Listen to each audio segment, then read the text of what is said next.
ऋतुराज झा, सबसे इंपॉर्टेंट अब आम लोग जो इस आपदा में घिरे हुए महंगाई की नजर आ रहे हैं, और आगे आने वाले वक्त में अभी किसी को नहीं पता कि वेस्ट एशिया का कॉन्फ्लिक्ट कितना लंबा खींचेगा। हमारी ऑयल सप्लाई चेन डिसरप्टेड है, कितने लंबे समय तक रहेगी किसी को नहीं पता।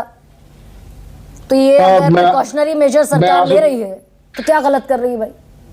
मैं आशुतोष जी की बात से पूर्णतः सहमत हूं। देखिए क्या है कि पिछले कुछ दिनों से ये माहौल ही इसलिए बना रहे थे ताकि ये ऑयल प्राइस को बढ़ा सकें, और सबसे बड़ी बात क्या है कि ये ऑयल प्राइस ₹3.5 मात्र बढ़ाया ऋतुराज, केवल ₹3 भी बढ़ाया है। आप देखिएगा हर ऑल्टरनेट डे पे ये प्राइस बढ़ेगा।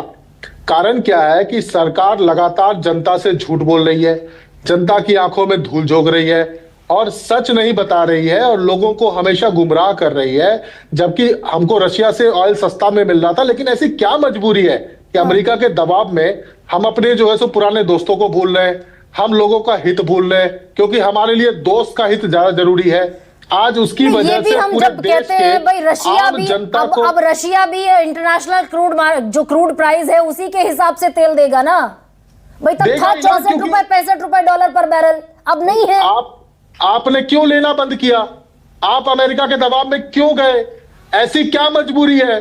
कौन सा कमजोर नफ्स दबाया हुआ है? अमेरिका हमें कब से डिक्टेट करने लगा भाई? 1971 में जब देश की स्थिति इतनी आर्थिक मजबूत नहीं थी, तब हम अमेरिका के दबाव में नहीं आए। कहां रशिया ने भी ऋतुराज भाई, रशिया ने भी तो वो $5 पर बैरल का प्रीमियम लगाना शुरू कर दिया। कहां रशिया सस्ता तेल दे रहा है भाई? वो पहले दे रहे थे ना। अच्छा। आप क्यों गए अमेरिका के दबाव में? जिसकी वजह से दोस्त का हित देखा और देश का हित नहीं देखा, और ये संकट जो है सो आप लेकर के आ गए।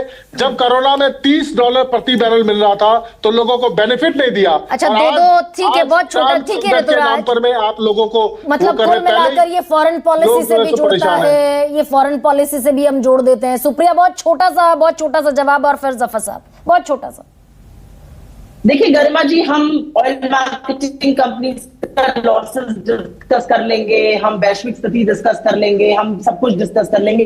प्रॉब्लम विशुद्ध राजनीतिक है, और राजनीतिक इसलिए है क्योंकि नरेंद्र मोदी जी ने नतमस्तक होकर अमेरिका के सामने समर्पण कर दिया है। हमारी एनर्जी सिक्योरिटी हमारी नहीं है।